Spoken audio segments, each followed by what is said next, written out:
आज हम जो पढ़ने वाले हैं वो पढ़ेंगे प्रायद्वीपीय भारत का पठार पढ़ेंगे। अगर हम यहाँ पर अगर हम देखें, ये हमारा जो भारत है, यहाँ पर देखिए, ये हमारा क्या है, भारत है।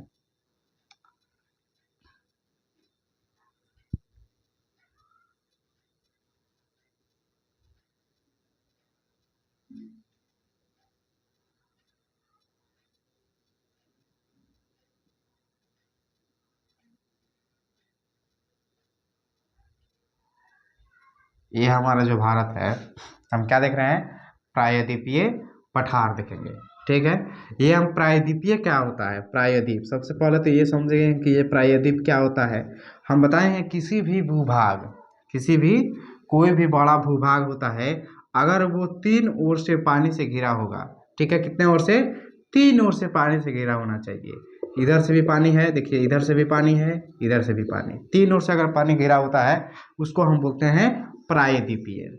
ठीक है, तो ये जो हमारा भारत है, अगर आप ध्यान से यहाँ पर देखिएगा तो इधर क्या है जी हमारा, इधर है बंगाल की खाड़ी, क्या है, बंगाल की खाड़ी है। इधर कौन है, हिंद महासागर है। ठीक है, और इधर क्या है, अरब सागर है। तो हमारा ये तीन ओर से घिरा हुआ है। यहाँ से आप देखिएगा, यहाँ से, ठीक है, तो यहाँ से आप देखिएगा तो ये यहाँ से ये पूरा का पूरा क्या है, ये पानी से घिरा हुआ है, तीन ओर से पानी से घिरा हुआ है, घिरा हुआ है। तो इसी को हम पढ़ेंगे, यहाँ पर जो है हमारा ये जो भूभाग है, इसी को बोल देंगे प्रायद्वीपीय। तो ये भारत का प्रायद्वीपीय हो गया, और इसमें जितना भी पठार है उसके अंतर्गत हम जानने की कोशिश करते हैं, और यही हम पढ़ेंगे। इसके अंतर्गत हम क्या क्या जानेंगे, अगर हम यहाँ पर सबसे पहले बताएं, जो हमारा जो भारत है वो किसका हिस्सा है जी, तो वो गोंडवाना लैंड का हिस्सा है। ठीक है, हमने यहाँ पर ज्योग्राफी का, ये हमारा शायद चौथा क्लास है, हमने पहले बहुत सी क्लासें ले ली है, तो आप अगर नहीं देखें तो जाकर के उसको देख लीजिएगा। पहले हमने करा दिया है आकार व स्थिति, ठीक है, जैसे माना कि भारत की स्थिति कहाँ पर है उसको बारे में बता दिए हैं। और यहाँ पर हिमालय के दो भाग, हिमालय का दो वीडियो हमने इसमें डाल दिया है। ठीक है, अब हमने यहाँ पर हिमालय देख लिया था, हम बोले थे कि फिजिकल डिवीजन ऑफ इंडिया, यानी भारत का भौतिक विभाजन, इसके अंतर्गत हम लोगों ने हिमालय को देख लिया था। ठीक है, हिमालय में दो क्लास है, उसको देख लिया है। अब आकर के हम लोग देखेंगे क्या, प्रायद्वीपीय पठार, उसके बाद हम यहाँ पर उत्तरी विशाल मैदान को भी पढ़ने की कोशिश करेंगे, और पढ़ेंगे इसको जरूर। और ये जो हमारा बैच है, ठीक है, ये फाउंडेशन बैच है, यानी इसमें आपको हर एक जो भी इंडियन ज्योग्राफी है इसमें से ऐसा ही इसको कवर किया गया है, ताकि आप किसी भी एग्जाम में बैठे तो यहाँ से एक भी प्रश्न आपको छूटे नहीं। और जो भी आपके एग्जाम में प्रश्न आ रहा है तो आप ये लिख करके रखिएगा कि ये जो यहाँ पर हम कराने वाले हैं इससे एक भी क्वेश्चन इधर से उधर नहीं जाने वाला है। अगर आप हम पर अगर विश्वास करते हैं तो आप यहाँ पर 100% आप यहाँ पर ये इंडियन ज्योग्राफी यहाँ पर कंप्लीट कर सकते हैं। ठीक है, तो चलिए हम लोग क्या क्या पढ़ेंगे प्रायद्वीपीय पठार में, तो अरावली पर्वत देखेंगे।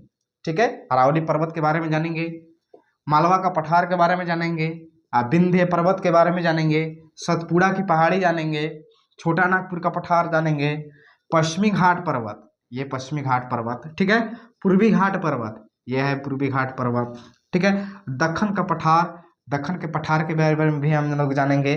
तो इतना सारी चीजें हम लोग इस सेशन में कंप्लीट करने वाले हैं। ठीक है, तो ये हमारा कम से कम 2 से 3 वीडियो होने वाली है इसमें। ठीक है, तो चलिए आप जैसे इसको टॉपिक को लिख लीजिए कि हमारा टॉपिक छूटे नहीं, कि हम लोग क्या क्या पढ़ने वाले हैं। तो देखिए, अब हम देखने वाले हैं अरावली पर्वत के बारे में। सबसे पहले अगर पठार के बारे में अगर हम यहाँ पर जाने, तो पठार क्या होता है, पहाड़ और पठार में क्या अंतर है, इसके बारे में थोड़ा सा यहाँ पर 1 मिनट समझ लेते हैं। पहाड़ जो होता है वो इस तरीके से त्रिभुजाकार होता है, उठा हुआ रहता है, लेकिन जो पठार होता है ये क्या होता है, एक छत के समान ऐसा चौड़ा में फैला होता है। ठीक है, ऊपर प्लेट की तरह होता है, एकदम छत के समान होता है, वो पठार हो जाता है, वो चट्टानों से बनी होती है। लेकिन इसमें क्या होता है, ये त्रिभुजाकार ऐसे ऊपर की ओर उठी रहती है, जिसको हम पर्वत बोलते हैं। ठीक है, तो यहाँ पर हम अरावली पर्वत के बारे में जानने की कोशिश करते हैं। देखिए, यहाँ पर अरावली पर्वत की अगर हम बात करें तो यह दिल्ली से लेकर के, दिल्ली के पास है एक मजनू टीला, कौन है जी, मजनू टीला, दिल्ली से लेकर के, ठीक है, ये फैला हुआ है गुजरात तक। कहाँ तक? गुजरात तक का ये फैला हुआ है। गुजरात में एक जगह है पालनपुर, वहां तक का ये फैला हुआ है। इसकी जो अधिकांश लंबाई है, अगर इसकी लंबाई के बारे में अगर पता करें तो ये 800 किलोमीटर की है। क्या है? 800 किलोमीटर की है। और उधर से आप चलिएगा, दिल्ली से अगर चलिएगा गुजरात के पालनपुर तक, तो ये इसका अधिकांश जो है यहाँ पर ये राजस्थान पड़ता है। तो अधिकांश इसका जो भाग है वो क्या है जी? तो राजस्थान में इसका अधिकांश भाग पड़ता है। ठीक है। अब हम यहाँ पर देखते हैं कि इसका जो दिल्ली से लेकर के, दिल्ली के मजनू टीला से लेकर के आपका पालनपुर तक पहुँचता है। और इसके दिल्ली के पास पे, दिल्ली के पास इसको हम लोग बोलते हैं दिल्ली रीज के नाम से जानते हैं। यहाँ पर आप आइएगा, यहाँ पर अगर आप दिल्ली में, दिल्ली के पास की जिसकी जो भाग है इसको हम बोलते हैं दिल्ली रीज। क्या बोलते हैं? दिल्ली रीज के नाम से जानते हैं। लेकिन इसकी दक्षिणी भाग को क्या बोलते हैं? तो जगार्ता पहाड़ी के नाम से जानते हैं। क्या पहाड़ी? कौन सा? तो जगार्ता पहाड़ी के नाम से इसको जानते हैं। ठीक है। अब हम इसके अगर देखें तो इसकी जगह इसकी सर्वोच्चतम शिखर की बात करें तो वो है गुरु शिखर। कौन है? गुरु शिखर है, जो माउंट आबू पर स्थित है। माउंट आबू में स्थित है, जो कि हमारा पड़ता है राजस्थान में। ठीक है, यहाँ पर। ठीक है, माउंट आबू में स्थित है। और यहीं पर आपका माउंट आबू में ही एक जैन धर्मों का बहुत ही पवित्र स्थल है दिलवाड़ा। दिलवाड़ा भी कहाँ पड़ता है? माउंट आबू पर ही स्थित है। ठीक है। और इधर से एक नदी निकलती है, एक नदी निकलती है बनास नदी। क्या निकलती है? कौन सी? बनास नदी।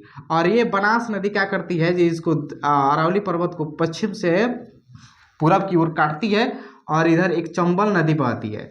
उस चंबल नदी में जा करके क्या करती है? मिल जाती है। अब इसको थोड़ा सा देख लेते हैं। अरावली पर्वत के बारे में जाने तो अरावली पर्वत दिल्ली के मजनू टीला के पास से गुजरता है, गुजरात के पालनपुर तक विस्तार है। ठीक है। इसकी जो लंबाई है 800 किलोमीटर है। कितने किलोमीटर है? 800 किलोमीटर है। अरावली पर्वत का अधिकांश विस्तार राजस्थान में है। ठीक है।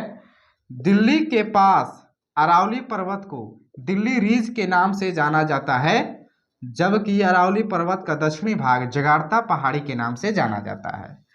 अरावली पर्वत का सर्वोच्चतम शिखर कौन है? गुरु शिखर है। यह राजस्थान के माउंट आबू के पास के समीप स्थित है। जैन धर्म का सबसे प्रसिद्ध तीर्थ स्थल कौन है? दिलवाड़ा। ठीक है, वह भी कहाँ है? माउंट आबू में ही स्थित है।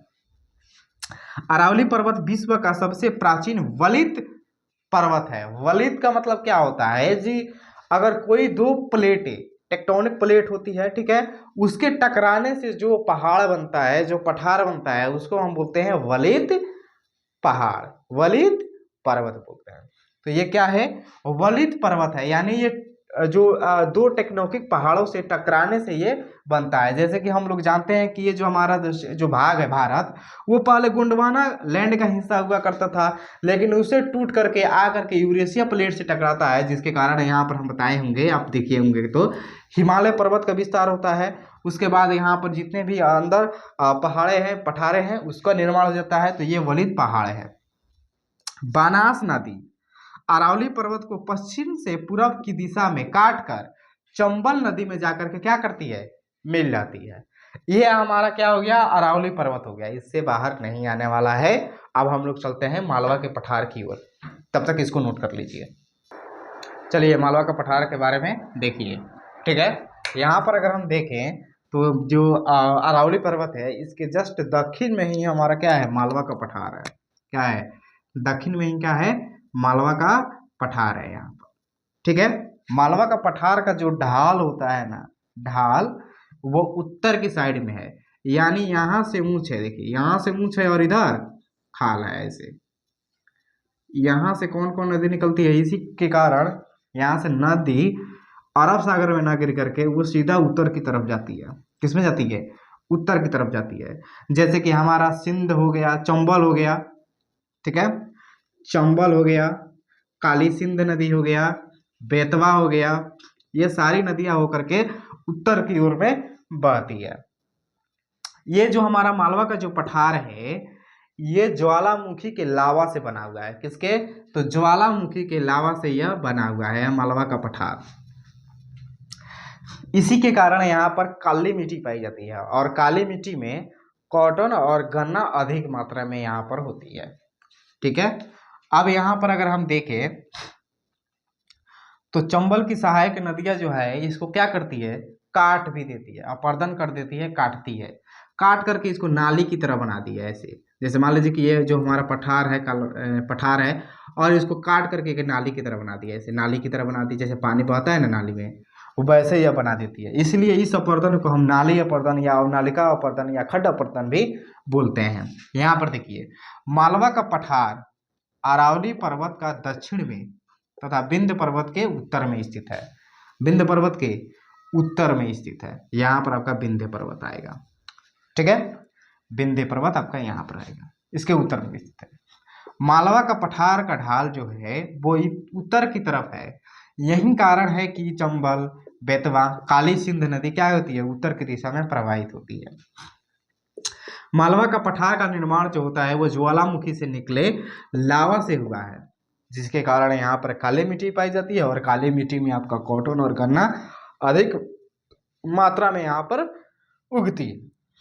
चंबल तथा उसकी सहायक नदियों ने मालवा के पठार को अपर्दित यानी काट कर अपर्दित कर दिया, जिसके कारण यहाँ घाटी नुमा आकृति पाई जाती है। ऐसे आकृति को क्या कहते हैं? अवनालिका अपर्दन कहते हैं या खड्ड अपर्दन कहते हैं या नाली अपर्दन कहते हैं। ठीक है, नाली अपर्दन करते हैं। तो ये हमारा हुआ कि मालवा का पठार के बारे में हुआ, तो इसको नोट कर लीजिए। अब फिर आगे बढ़ते हैं। ठीक है, अब यहाँ पर हम देखने वाले हैं विंध्य पर्वत के बारे में। विंध्य पर्वत की अगर हम विस्तार के बारे में अगर हम इसको अगर जाने, ठीक है, ये हमारा कौन था? मालवा का पठार था। मालवा का पठार था, इसके दक्षिण में कौन है? विंध्य पर्वत। विंध्य पर्वत के अगर बारे में अगर हम जानने की कोशिश करें तो इसकी जो विस्तार है वो कहाँ है? वो तो मध्य प्रदेश में है। मध्य प्रदेश में यहाँ पर स्थित है, मध्य प्रदेश में। इसको उत्तर में क्या बोलते हैं? तो इसको भांडेर की पहाड़ी या कैमूर के पहाड़ी के नाम से भी जाना जाता है, कहते हैं। ठीक है, यहाँ पे देखिए विंध्य पर्वत श्रेणी मालवा के दक्षिण में स्थित है। विंध्य पर्वत श्रेणी का विस्तार मध्य प्रदेश राज्य में है। विंध्य पर्वत को पूरब में भांडेर की पहाड़ी तथा कैमूर की पहाड़ी के नाम से जाना जाता है। तो यहाँ आपका यहाँ पर हो गया आपका, हमने दिल्ली का अरावली पर्वत को देख लिया, मालवा का पठार देख लिया, मध्य प्रदेश का जो हमारा विंध्य पर्वत है उसको देख लिया। अब हम बात करते हैं यहाँ पर आपका है एक छोटा नागपुर का पठार के बारे में जानने की कोशिश करते हैं। तब तक इसको अपने नोट कीजिए।